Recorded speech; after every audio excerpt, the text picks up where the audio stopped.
Good evening and a very warm welcome to Cricket Analysis by CNE.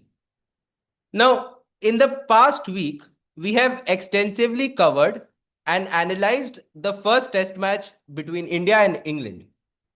And I genuinely hope that you have enjoyed our conversations.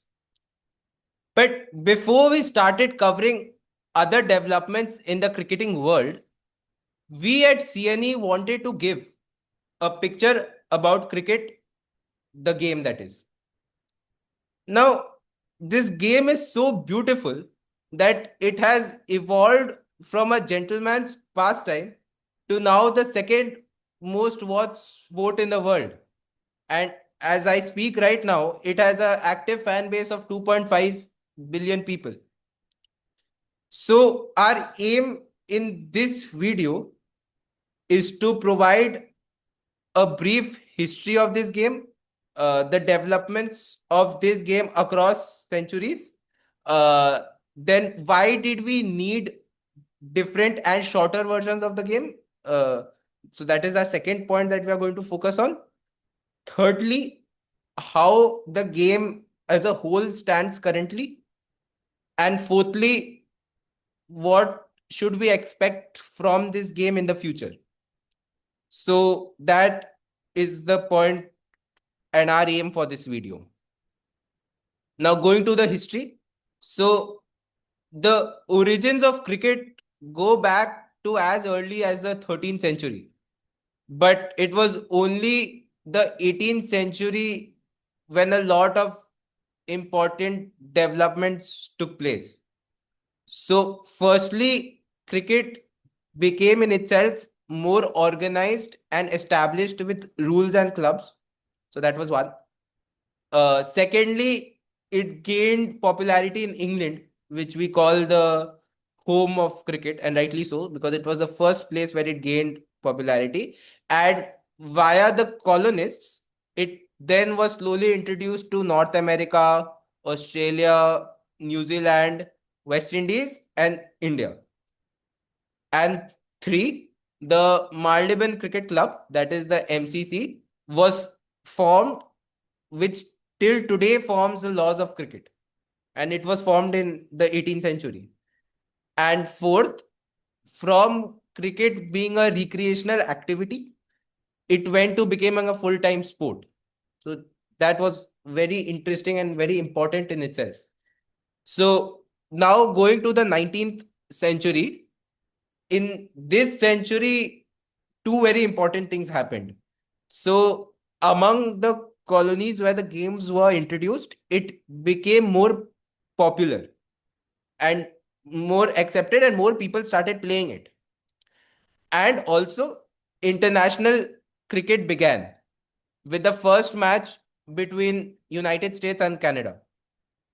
It is now very funny because these countries now are not among the top 12 cricketing nations, yet funnily enough, it was first played between them. And then the downfall over there began. So then after the 19th century, we come to the 20th century. So this was, I feel, the most important. I mean, every century in itself is important. This was where it took rapid steps. So, and why I say is because new formats were introduced. We'll get to the why later on. The cricket in itself, globalization occurred of the sport. So globalization of the sport too, and commercialization, which is of course very important in any sport. And Test cricket, which was during the start of 20th century and even towards the end of it, the most popular format that expanded to include more nations. Nations like South Africa, Ireland, Zimbabwe, these nations came in. That was there, Sri Lanka also. And the ODIs came. And what ODIs essentially did was it broadened the appeal of cricket, and it led to more commercial success. So, just a sneak peek into why ODI was the commercial success. Of course, now I'll go into depth. So, why did we require the ODIs? So, commercial success being the most important, of course, but now in depth I'll go. So, what happened by the mid 20th century was that the game had become very slow paced in itself. So, to popularize it, to attract more audiences, the ODIs were introduced. Now, interesting is where the idea of this came from. So, what happened essentially was that a test match had rained out. If I'm not wrong, the match was between India and England, not India and England, Australia and England. And it had rained out for the first 3 days. And so the audience was visibly upset because they didn't see any game. So then what the broadcasters did was that on the last scheduled day of play, a limited overs match was held.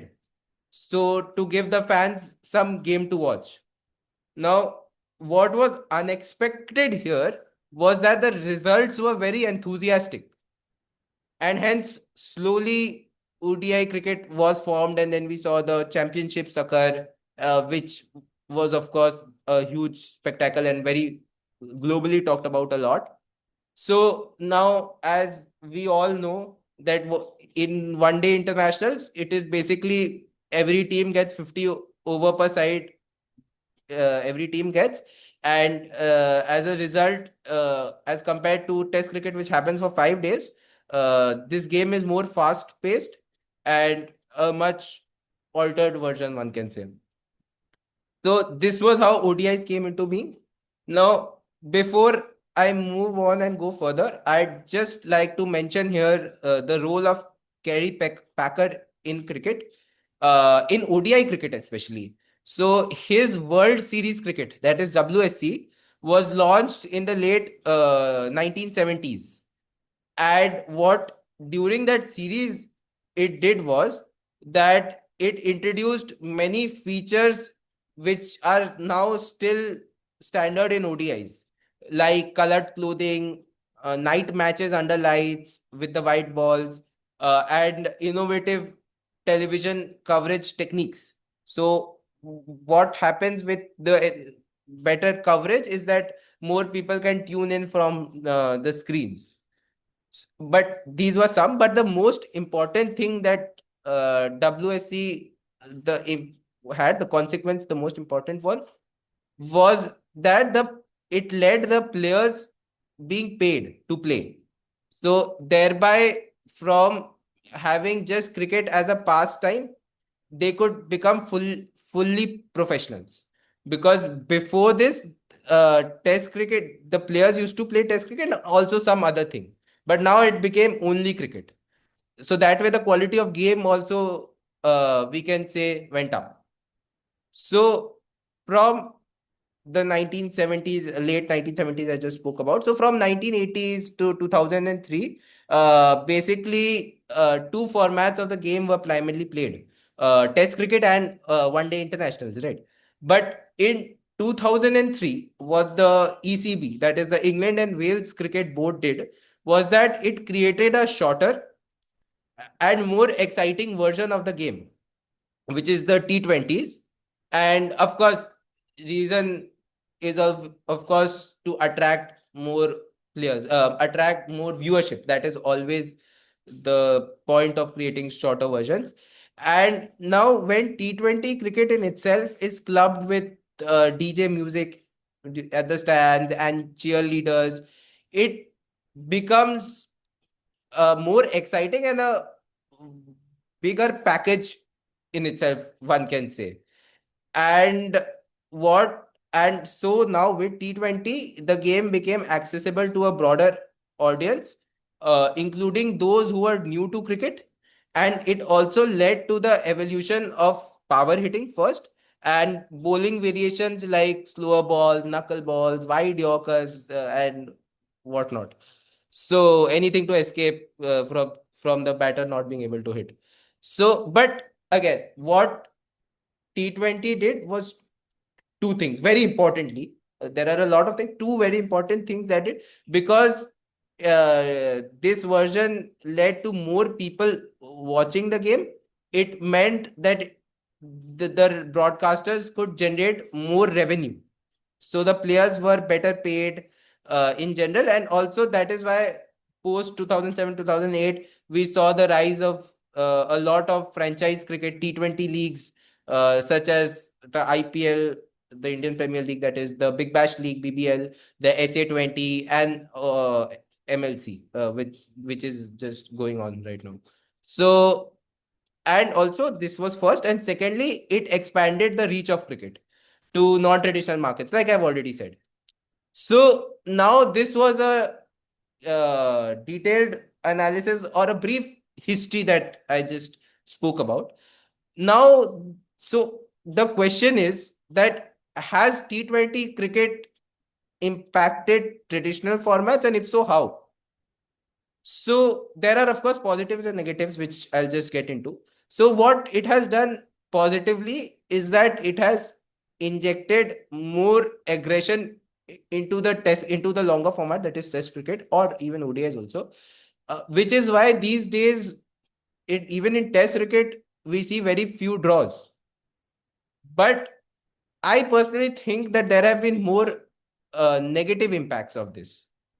What those are? Firstly, there is talent drain in test cricket because the players are prioritizing T20 cricket because, of course, financial incentives being there. Secondly, there's an impact of traditional batting techniques to adjust to T20 and the power hitting that one has to do to fit the format. People are focusing more on that and not the traditional textbook technique that we talk about. So that is there. And thirdly, younger generation in today's time is not interested to watch the longer format of the game. So declining viewership. And an example of declining viewership is that in the 1890s, or not 1880s, 1980s and 1990s, test cricket, one day cricket had packed stadiums.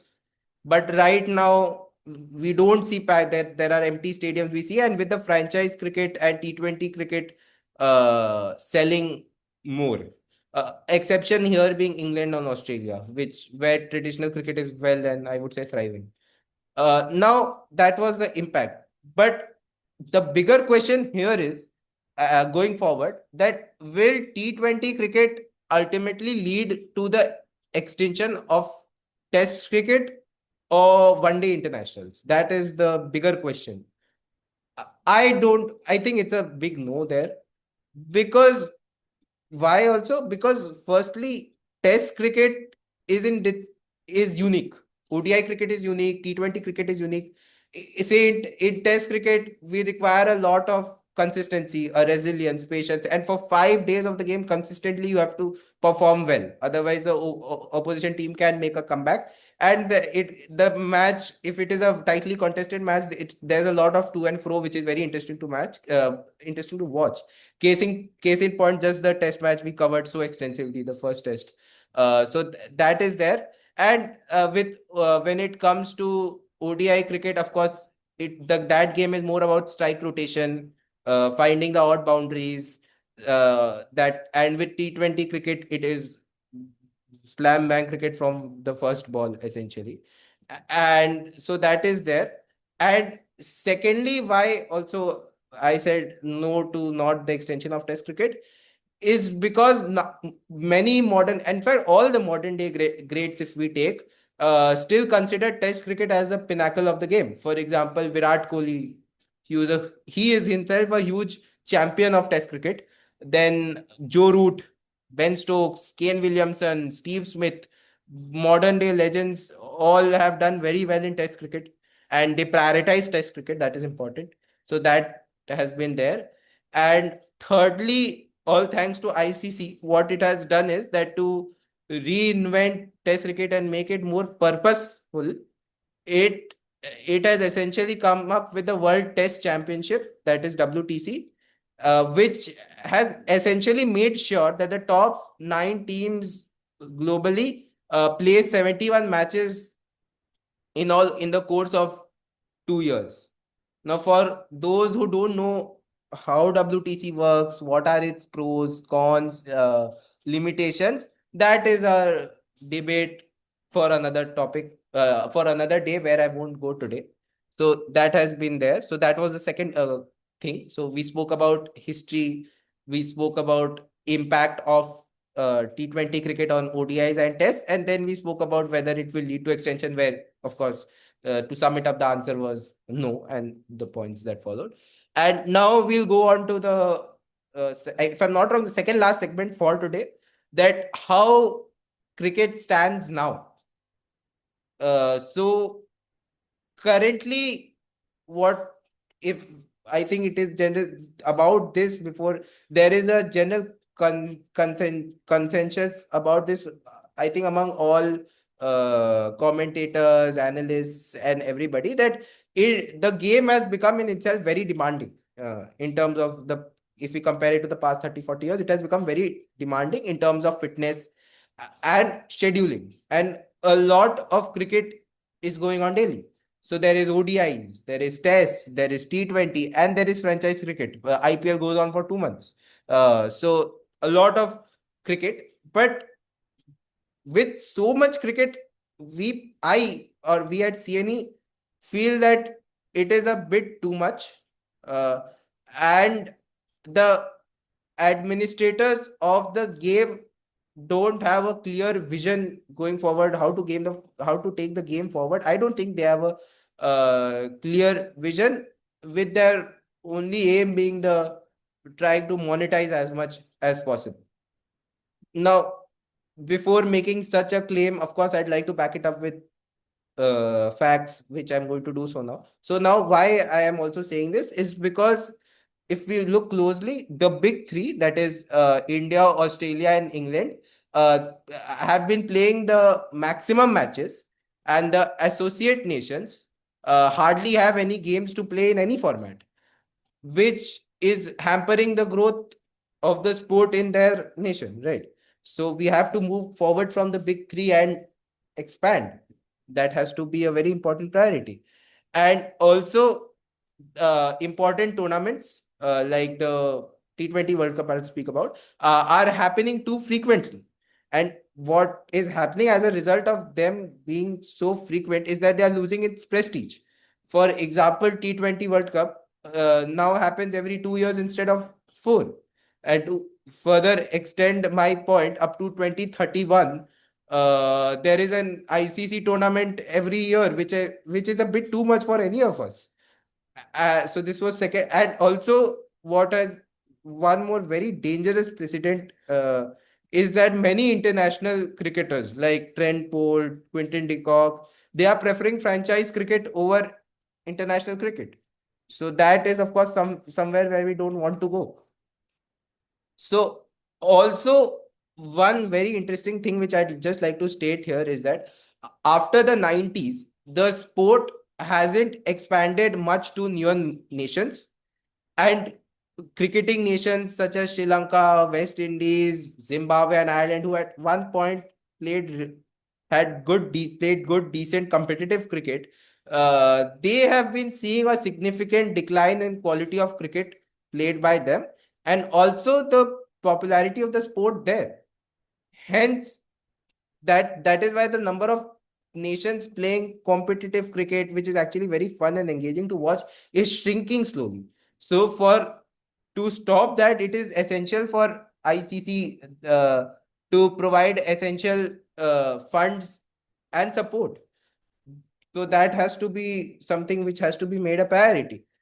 Now, before I have been criticizing the administrators now, so to speak a bit positive for them, the ICC in general, ICC or administrators, by ICC I mean administrators only, they have been trying to expand the game. An attempt is there with the sport trying to enter the Olympic Games, and also USA and Canada, which funnily, as I had mentioned before, played the first international match but now slowly declined, are now being looked as potential newer markets.